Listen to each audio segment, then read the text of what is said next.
kitchen chaos to well-oiled machines. Get ready for newfangled technology and old-school know-how.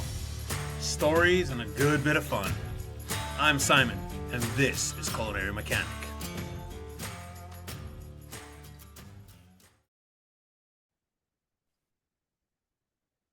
Joining me today is Jim Taylor of Benchmark 60. Jim, what's up, man? Hey, Simon, how you doing? I'm I got doing some really light well. coming in my office here, but some glare on my face. But other than that, we're good. That means you have sunshine, which is more than I Yeah, can say for that's me. true. Yeah, yeah. I'm in sunny Seattle, which means that for 6 months a year I don't get sun. So you can be thankful for sun. Woohoo! Love it. We'll try not to stare at the glare on your face. What's that? So yeah, welcome to the show. I'm Thank super you. excited to get to talk to you.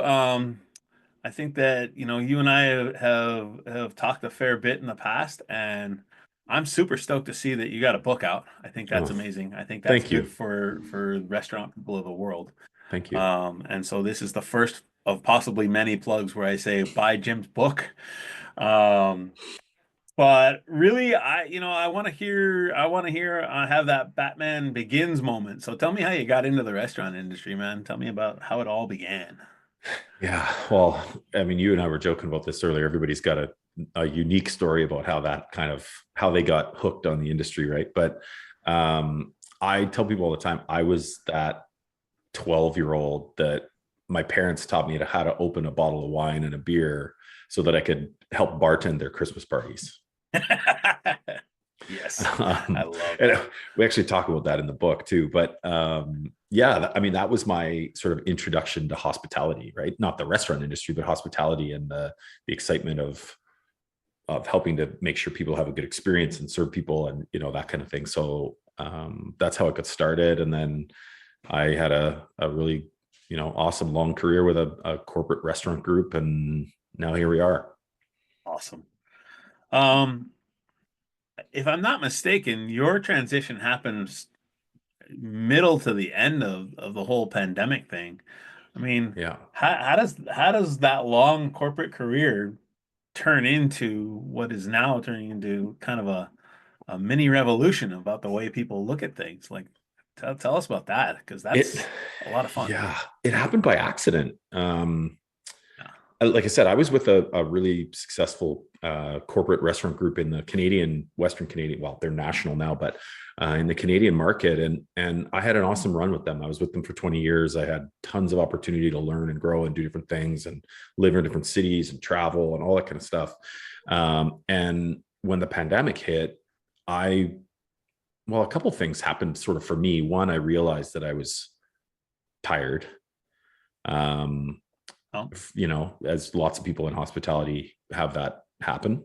Um, I realized that I knew that I had lots of friends that owned and operated restaurants, but I realized how many of them are really having a hard time. I wanted to try to help them, but I wasn't sure what that was going to look like. And I just decided it was just time to make a change. So I just sort of took a blind leap to leave the corporate, sheltered, comfortable role and do what I could to try to help the industry. So yeah, it was a fairly, like I said, a blind leap at the time, but things are going okay. nice. Um, I feel like I've heard you say in the past, and it may have been on another podcast, that like with all of your corporate experience, like when you started to get down into the like independent restaurants, you started to Mhm. see a kind of a different light per se. Um, will you tell us more about that? Because I think that speaks to a lot of restaurants. Like corporate restaurants are Mhm. cool, but what about the independent guys? What would you see? It was a shock more than anything. I thought at the time, I thought I had a lot of experience in restaurants. I thought I had a really good understanding of how the business model worked. And, I still believe a lot of that stuff. But what I didn't know at the time that I learned very quickly was that sort of sheltered corporate environment, which is great in a lot of ways, You know? was not necessarily the real restaurant industry. Okay.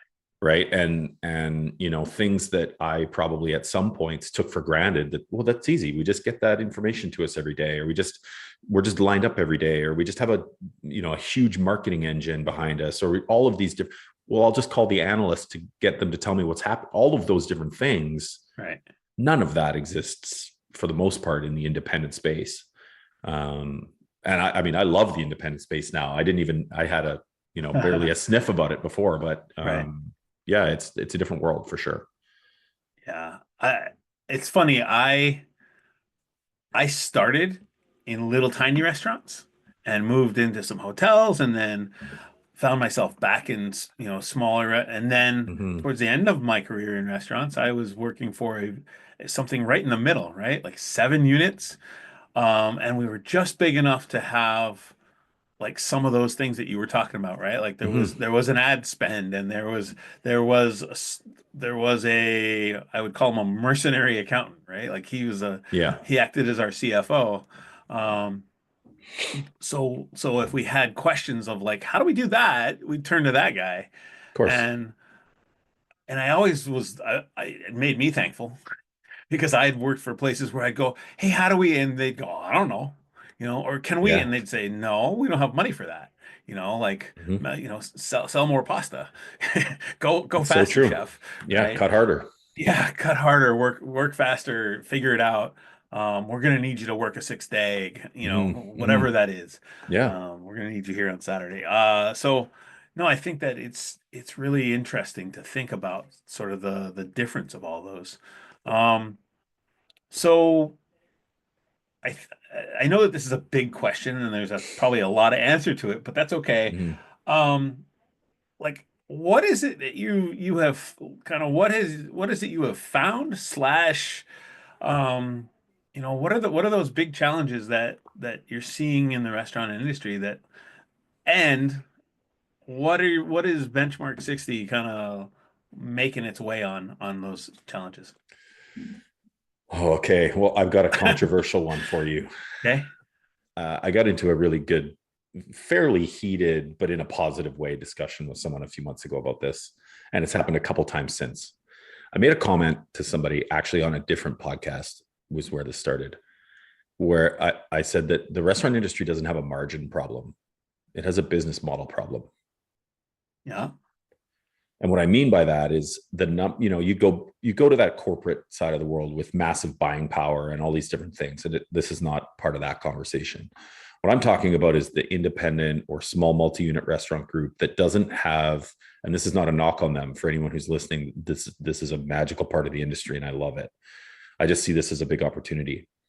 If there isn't a deep level of understanding around how the business model works in terms of wage and pricing structure and menu strategy and all of these different things combined mostly around labor and cost of goods, you end up by accident or unknowingly running 70-75% prime cost, and there's nothing left.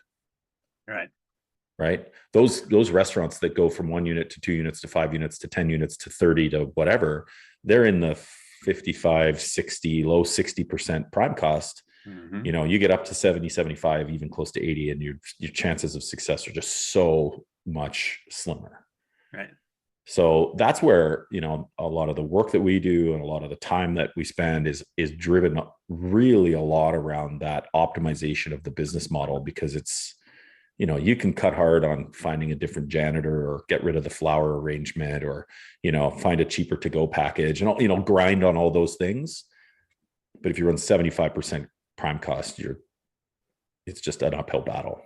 Yeah.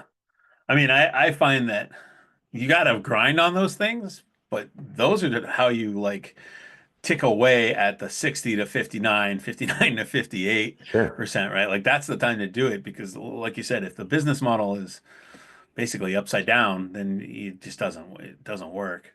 Doesn't. Um, I think for me, when I think about what you and I have talked about in the past, the concept of labor percentage versus productivity, and I'd Mm, love for you to kind of give us the 10,000 foot view of that. Because I sure. think that when I first met you and when we first talked about it, my brain was scrambled eggs for a week. Like, what do you mean? Everything I've been taught, like all the 33 years of programming that is in there is not wrong. It's just perhaps going through the wrong lens. Mm. I don't know about you, but I did not get into the restaurant business to spend all my time in a cramped little office. I love being in the kitchen, out on the floor. And if you're nodding your head right now, I want to introduce you to an amazing company called Starfish. Look, I've gotten to know their CEO, Jordan, recently, and what they're building really impresses me. They're using AI to read your P&L, and they're going to email you actionable insights every week so you can lower your costs and increase revenue. Best part is you don't have to spend time digging through your P&Ls, poring over reports in that cramped little office. Starfish is going to do that for you so you can get back to the part of the business that you love. If you're interested, go to their website, use starfish.com. That's USE starfish.com. And tell them Simon sent you. I mean, most industries look at some metric around productivity, right? They look Right. at output, or they look at, something level of production per hour or per unit or per something, right? Right. A lot of restaurants look at these things. They look at sales per labor hour, or some of them might look at covers per labor hour from a front of house perspective. Where I found that there was initially a lot of opportunity there was to have the discussion about how that metric of productivity, covers per labor hour or sales per labor hour, how it actually connects to and impacts labor cost. Right. Right. And I was just having this discussion earlier today with someone about the business. If you look at it from a business model perspective, industry standard, that term leads people astray all the time. Right. Right. If I think, if I Google what's industry standard total labor cost for a full service restaurant in the Midwest, it might say 30%. Let's just pick a number. Right. But if my average wage is $15 an hour and my average guest spend is $26 an hour, that'll give me a certain labor percentage. If my average wage is $20 an hour and my guest check is $50, that'll give me a different, so industry standard can lead people astray. How productivity and that concept helps to sort of work through those challenges is, let's be honest, especially in the front of house, we're serving guests, we're people serving people. Right. So I always use the crystal ball analogy.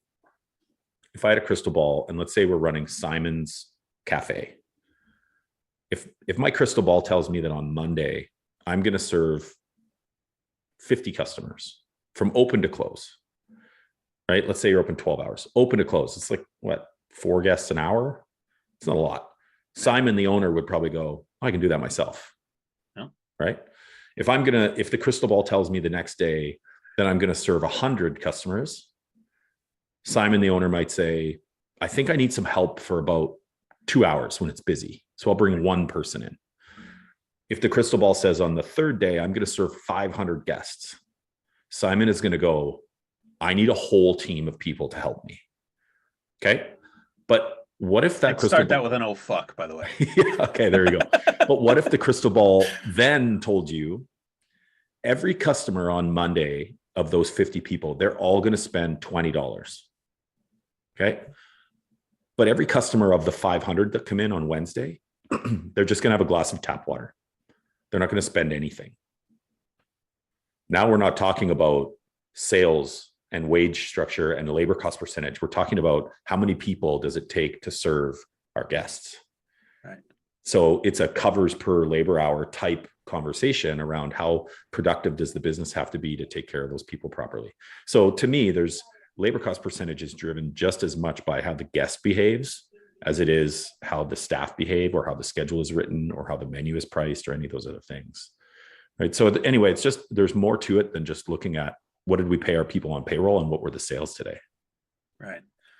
I think for me, when I really start to kind of stumble through all of that, what I come out on the other end with is, and this is the part that really scrambled my eggs. When I looked at productivity for years, I always looked to make that productivity number bigger. I didn't give a fuck what it was. I want that number. That's the way the Mm. owners that I worked for were like, no, man, we need that number's Drive it. 120. I want 140. And I think that being able to stop and look, and I think that one of the things that for me is really genius about what you do and what I've seen you do is that you've identified that there's some negative factors on like at some point there's Hmm. thresholds, and Hmm. that's the concept for me that is really like that's where it starts to become the magic road to where the people are, Yeah. right? And I think as we talk about um, hospitality and like, can you give better hospitality when you're stressed out of your mind and like you can't even breathe? No, they Mm-mm. just right. And so we begin to talk about burnout. We begin to talk about lower productivity because we're too stressed. Yeah. I mean, I think about the back of the house. I think about like I always tried really hard to keep things tight. And I don't know, like Valentine's Day, I kept it so tight I stressed people out. Like I had a cook Yeah. who was just like, I don't have enough product. I'm freaking out. And I Yep. was like, okay, this is the threshold of like that's when I knew I no longer was going to place the orders for big holidays. I was going to let Hmm. my sous chef who was going to bulk it up do Hmm. it because Yep. but it's like Yep. the finding the thresholds around like not enough productivity is hurting the business. Too much productivity is hurting Hurting the hurting the business. business, but also hurting the people in a kind of in a different way. So Right. I think that Yeah. realization is really, really interesting is being able to find that number for Molly's Spaghetti House as well as whatever, the Yeah. 20 unit restaurant that is trying to be 40 unit restaurant. Yeah. Okay. So for the chefs that are listening, the easiest way to do this, it's like really simple. Get a napkin and a pen. Take your food sales for last week and divide it by the number of hours that your employees worked on the schedule. Yep. It'll give you a number, and that is the dollars of food that were produced based on the number of hours people worked. And sort of the way that I would always connect it to the feeling of running a restaurant or running a kitchen. Let's say you do that math and the number is 100. Okay. And we might say the week went well, the week didn't go well. Forget what the labor cost percentage of what was for a second. Just think about, okay, let's say it was 100, and let's say for the purpose of the conversation, it was a good week. Everything ran really well. Nobody called in sick. Ticket times were good. Food quality is great. All that kind of stuff, right? We know just based on that. Okay, great. $100 an hour in output is a good week Right. operationally. Right. So then we could probably foresee that, and we could attach this to log outs and people calling in sick and ticket times and all these other pieces. But if $100 an hour is good, 110 is probably okay. It's Right. probably fine. There might be a few little minutes here and there that are a little rocky, but 110 is probably fine. 120 and people are sweating, things are a little rocky, you run a few long bill times. 130 gets really shaky. 140, the wheels are falling off. 150 is an hour bill times, Right. and your promo account goes through the roof, No. right? So it's important to sort of that threshold thing. I always, when we do this work with restaurants, we always make sure we tell them it doesn't matter how many restaurants we've done this in or how many units a company has. No two restaurants are going to be exactly the same. Right. So even if I'm a multi-unit restaurant group and I have 30 locations, you're going to potentially have 30 different results Right. and targets, right? But it's important to understand that, like you said, that threshold, because the other piece that we always connect this to is that almost every professional sport league in the world, and you and I have talked about this before, Yeah. pretty much every professional sporting league in the world has some sort of load management strategy in place to protect their athletes from burnout and injury. Right. Literally from burnout and injury, right? Well, if you apply that to the restaurant industry, this is about protecting our employees from burnout and injury so they can perform, Yeah. right? Yeah. I mean, I think, well, I know just I just from experience, I know that Like this is taking how it feels and attaching some form of number to it, and this is what I would add to what you were saying in that talking to chefs, really talking to any operator. It's really interesting what happens when you look at somebody the next day and go, "How did that go?" Most of the time, you will get, "Oh, and fine," right? Like, no big deal. When I started asking people years ago, so the numbers looked great yesterday. How did it feel? First of all, I got like, what the hell are you talking about? Who cares? Like, no, no, really. How did Mm. it feel? Like, it was a little tough, man. Like the grill guy, he got weeded. I'm like, so for that much business, do we need another grill guy? Yes, that would be amazing. Sweet. So I'm a real big fan now of asking operators, like, what did it feel like? Did it make your like did it make you puff up your chest and go, fuck, that was amazing? Or did it make your stomach tighten up and you know that like, oh my God, I'm not sure we're gonna get through this? Because when you can be honest about that, then we Yeah. can take the numbers and those thresholds start to come clean real fast, right? Like, Yeah. oh, that sucked. Right? That was no good. I don't like that. Yep. People are gonna call in sick the next day if that keeps happening. Well, and the things that are connected to, besides burnout and call it injury, whether that's physical or mental, the Right. things that are connected to unsustainable workload levels, when that starts to climb consistently like that, you see more people calling sick. You see higher levels of turnover. You see higher levels of guest complaint. You see higher levels of QSA or promo or whatever it has to be because the food's not right. You see there's all these connective pieces that are just making things harder, right? Right. So we've helped a bunch of companies, and we actually do this in our own restaurant, where if the workload level or productivity level is too high, if it's in the back of house, it's the chef. If it's in the front of house, it's the GM. But the person in charge can actually disqualify themselves from their bonus every month if they work the team too hard. Ooh, like that. Your bonus is going to get paid unless you work the team too hard, and then we're going to take it away, rather than here are all the things you have to do to earn your bonus, Right. like grind the team and run really low labor cost and all that other stuff that we're used to. Yeah. I mean, when I started telling my people, hey, you're grinding too hard, like let's add some people. They're like, what are you talking about? I'm like, yeah, it's like I don't want you to blow out I don't want you to beat your labor budget ever. Really, like if I give you that money, spend it. But Yep. but at the same time, it's that whole thing. I Yep. think uh I followed you on LinkedIn long before I think you and I ever talked, and one of those little things that always stuck in my head is you, and I will tell you I use it on my own content, because it really makes a lot of sense, and it's that whole thing of you don't have a labor shortage, or you don't have a labor problem, you have a retention problem. I think right now, and I can't speak to how it is in Canada, but I can tell you that in Seattle, and I can tell you that in a number of counties in Washington, and going out farther, definitely down in California, the minimum wage thing is making it super hard.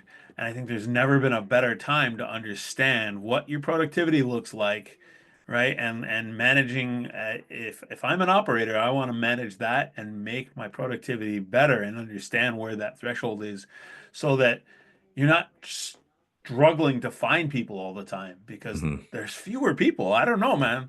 Like, somewhere in the middle of 2021 for me, and I think probably for you, like Thanos is fucking real. The guy snapped his finger and all the restaurant people went away. And I Mm-hmm. and I can't find them. And I couldn't find cooks. I couldn't find dishwashers. I sure as hell couldn't find sous chefs.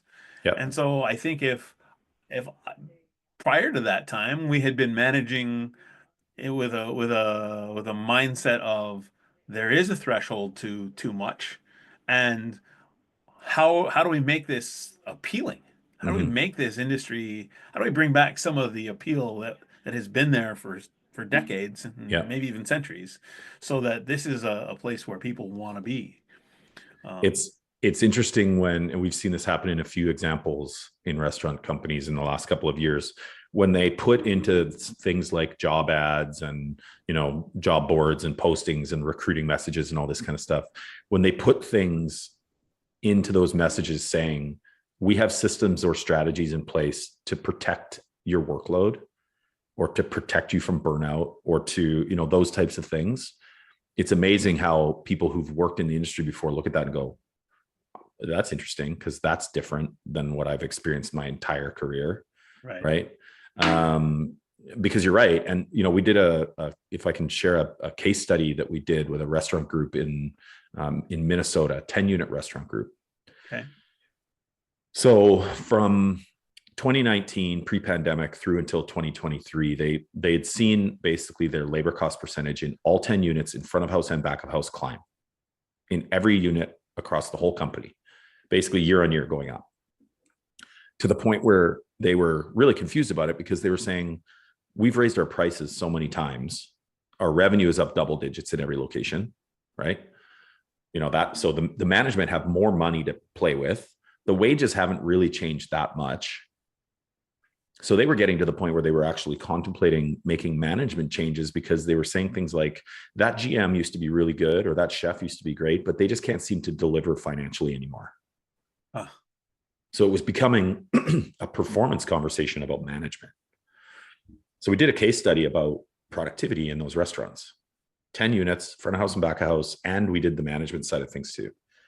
We found that every single restaurant, every single unit, front of house and back of house, was anywhere on average between 15 and 30% less productive than they were in 2019.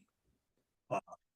So if you just take the fact that for whatever reason, the business is less productive, your business model has changed, right? So regardless if sales have gone up a little bit or if wages haven't changed, if it takes more people to run the business because people are less productive, it's going to change the model. So we started to look at things like how long is the average employee worked in that company now versus, or in 2023 versus in 2019. In 2019, their average employee had worked there nearly 2 years, Right. across 10 units front and back, which is pretty good for restaurants, right? Yeah. Yeah. In 2023, it was less than 4 months. They're turning through people like crazy. And what we realized was happening was, as labor cost percentage was going up, they were pushing harder on the managers to run better percentages. So they were giving bigger sections and speeding up training and, all of these different things. And the employee in 2023 versus their counterpart in 2019 was less experienced, less confident, less well-conditioned, less accepting, whatever it might be. There was just a different 20% of the 10. right. Wow. It was just people had different expectations. They had, things were changing, and Yeah. to try to run the business the same way was actually compounding the negative effect it was having on their I was going profitability. to say a snowball occurred, right? Right. Like, because you can think about, like, when things are going well and they get better, things snowball and they compound, and oh wow. Mm-hmm. But it's the same thing when they're going Yeah. south. You, I can just see the manager going, oh, labor was a little high. We're going to need to cut a little harder. Like, oh shit. Yeah. And then that new hire who's never worked in a restaurant before goes, what do you mean I have 7 tables? I'm not confident yet. And then it doesn't go well, and they get sat down, they get a complaint, they get written up, they get this and that, and they're going, I'm out. I'm going to go work somewhere else. Right. I think the other one that I have noticed is that what I describe as the pool got shallower, right? Mm-hmm. Like the talent pool, the really starting from the back of the house for me, but the Yep. the experience level of cooks for me from 2018 all the way up into 2022. It's like, oh, like you've been doing this how long? Oh, a year and a half, 2 years. Because the guys and gals who would really rock it back in 2018, many of them have gone other places. Down here, I swear to you, 20% of the employees went to Amazon, because now they can Sure. go, like, they can put their AirPods in and walk around a warehouse and play with a robot once in a while, Yeah. or drive a truck or whatever. I mean, I have a Yeah. friend who drives for Amazon and he loves it. He's like, I Yep. make as much money as I did in the restaurant and I don't have to burn myself. Totally. Like, They have more okay, options. totally. And so many of those folks, now there are exceptions, but boy, I think that's a lot of it. Is It is. it's just we're now like sports guys would say we're in a rebuilding phase. Well, you think about, and I used this term a minute ago, the people that were working in that company, in that case study, or the people that you're talking about, Yeah. they were just conditioned. This is the industry. It's a grind. It's a burnout is going to happen. Mental health things are going to come up, all of that stuff. The people post pandemic that are applying in restaurants either have never worked in one, or they don't know that that's, what it was like or is like, or they don't care. Right. Right. That's why the 90-day turnover rate is so high. Right. If someone quits, this is a North American stat. If someone quits a restaurant in the first 90 days, the average amount of time they lost is 52 days. So what does that tell us about onboarding and training? And you throw someone in, and those people that are applying in restaurants these days are just going to be like, no, Right. I'll go somewhere else. Yeah. It's Yeah. different. Well, that comes down to institutional memory, right? Because if nobody is saying, well, this is the way we've always done it, then shit's gonna change. Because Yeah. and my wife being an observer to the industry for the last 22 years, Mm-hmm. those are the words she hates the most. She's like, Yeah, I hate it when people say that. I hate it when you say that. I hate it when you tell me that people at work say that. for This is the way sure. we've always done it. She goes, there's got to be a better way because well, she was also very protective of me, and so she realized that the industry and the space that I was in and the company that I was working for, Mm-hmm. that was gonna kill me, right? Like I wasn't ever gonna back down from the challenge, right? And I think that that's a lot of the old school folks. Like we were Yeah. conditioned to like we're gonna get that peg in the hole, and I don't really care what shape the hole is, and I don't care Mm-hmm. what shape the peg is. It's Mm-hmm. fucking going in. And for Yep. me, that I think if I had kept on, honestly, if I'd kept on at the pace that I was going, I don't know if I'm sitting here today because I Yeah, think you'd that I be. would have given myself a heart attack Yeah. trying to make an industry that wasn't the same operate the same way. And I wasn't like when I go to work, I'm not interested in mediocre. We're gonna Of fucking course. shine today, like Yeah. because nobody think about it. Nobody wakes up in the morning and says, I think I'll be average today. Right. And if you do, well, you probably have never met me, so that's Yeah. okay. 100%. Yeah. So, um, we're gonna like wipe all that stuff because it's super interesting, but I think that there's Mm. another aspect for me, and I gotta ask, like, what do you love about your current incarnation of life? Like doing the consulting and the advising, like what in the morning when you wake up, you're going, what am I gonna do today? That's gonna be amazing. Tell me what that is. Well, having the opportunity, I think, to help, right? I mean, to help the industry that I've known since I was 12, Right. helping it evolve and move forward and do things differently and think outside the box, and all that stuff's great. But really, that there's a restaurant that we're working with right now that when they first came to me, they said there's three owners, they have two restaurants, they do a combined $6 million a year in sales.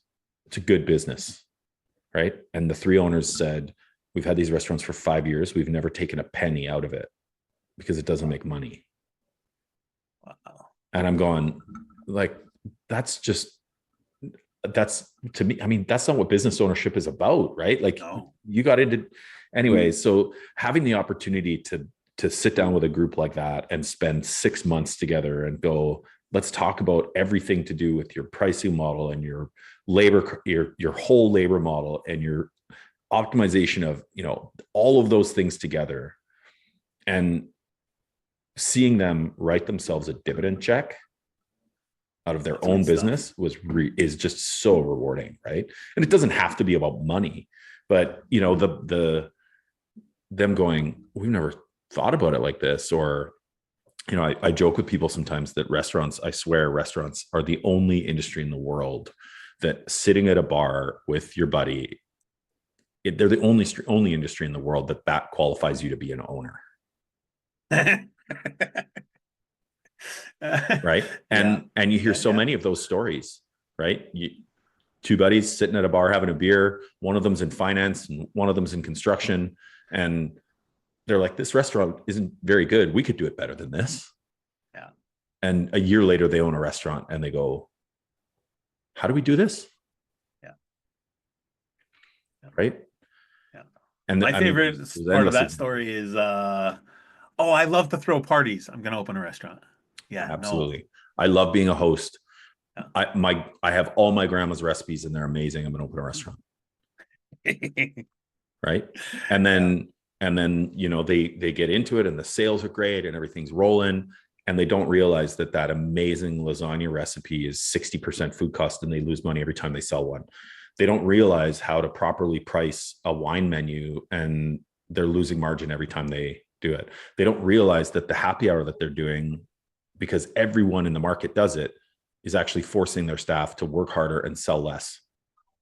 Yeah. All of these different things, they might not understand those things. So it's incredibly rewarding when we can go, hey, here's what the data is telling us. This is what we recommend the new strategy looks like. Here's how we implement it, and look at the awesome results that are happening in your restaurant. Right.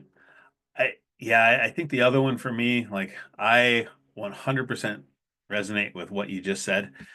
And I think I look at like how that can improve an owner's life, right? And I also think about like I just know that if you can start to have a handle on that kind of stuff, Mm-hmm. those people might actually have a half a second in the world to breathe.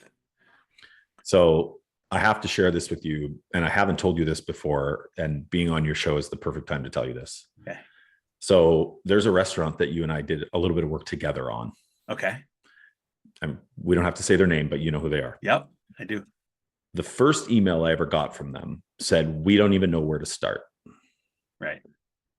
Okay. Literally, it said, "Hi, my name is," we don't know where to start. We'll say that their names are J and C. Okay. First initials.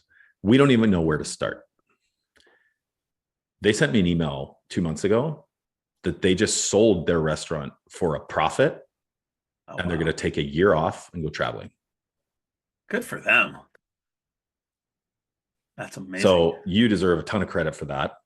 But it was all of that, how to look at the model, how to look at what your workload levels are like for your people, how to implement systems and teach people. And it was all of that stuff. I mean, what a cool moment. Yeah, that's great. I mean, I remember working with that chef, and the one word that comes back over and over and over for me is systems. Because Mm-hmm. that guy looked at me across the Zoom screen and said, I worked so much last year and I don't want to do it again this year, but I don't even know how to be like he was in the same spot as the owners. He's like, I don't Mm-hmm. even know how. And Yeah. we got his time under like in the Yeah. process of getting like a schedule for him. He created like he created checklists for himself. He created checklists for his team. He created I forced him to work on his recipes so Mm-hmm. that he could train better. And like Mm-hmm. just before I finished working with him, he actually had like a mini training program in place on how to get his summer employees like up to speed. Mm-hmm. Yeah, I'm so that's why I like asking that question about what do you like, what do you love about doing what you're doing? Because I think for me the other one is like I know you get to see your kid and your wife a lot more than you ever used to. Well, that's the work part. The life part, you're right, is yeah, it's incredible for sure. Yeah. I think I'm reveling recently in the ability to be done when I say I'm going to be done. I'm Mm-hmm. like, I'll be done at 6. And she's like, "Are you sure?" I'm like, "Maybe 6:15." But the old days for me But not would be nine. like I'll be home at 7, honey, and I'd show up at 9:15, you know. She's like, "Yeah, you can reheat the Chinese food." Yeah, Yeah, but so that I think is has been pretty exciting. Um, amazing. Well, gosh, I think we covered some ground there, buddy. Um, I like it. So I guess the other this is the last question, but this Okay. one really for me ties into what we just talked about. And so I've been asking all of my guests recently, what do you consider a win in your day? Hmm. That could go a lot of different ways. Um, I mean, on the family front, a win is just getting to spend time with my daughter. She's 2.5. She's so much fun. Not bad. And my wife, I mean, just any time with the family is a win. Um, I think from a business perspective, a win is getting anybody in our industry, whether they're a brand new person who's just deciding to take on a management role, or they're a small multi-unit independent owner, or they're an executive of a huge multi-unit company, getting anyone to go, huh, maybe we should think about that. Right. Maybe there's a different way to do that. Maybe the old way doesn't work anymore. Just getting, the term that I use a lot is just let's look at the industry through a different lens. Right. Anytime we can get somebody to do that, it's a win, because our industry is so rooted in history and tradition that Mhm. it's hard to break out of. And so the second we can look at something in a little bit of a different way and someone goes, huh, I consider that to be a win. Awesome. All right, plug that book, buddy. Tell me about it. Well, there you go. There you go. It's Bold called bold. operations. It's called Bold Operations. It's about building the foundation for strategic excellence in restaurants. Is the sort of subheading, and it's really about everything from what impact technology is having in the industry, to thinking about the business model and profit model differently, to how to work through the people side of the business. But the whole book, the whole premise of it, is about building sustainability by taking a people first approach. And it's intended to be a pretty easy read. There's specific action items at the end of each chapter. Try this, do this, things you could do today. And it's really just intended to help be a bit of a playbook. Awesome. Awesome. All right, in the show notes, we're gonna drop ways to find Jim because there's a few of them. Thanks. I guarantee you can find him on LinkedIn. He's Mm-hmm. pretty active there. Um, Jim, thank you so much for playing in the sandbox today, man. I really appreciate it. Thank you. Uh, I I feel confident that we added some value to the listeners out there because I think that your approach to business and to life and what we're doing in this industry is different, and people need to hear it. So Thank I you. really thank you to all you out there. Thanks for listening. Thanks for watching, and we'll see you next time.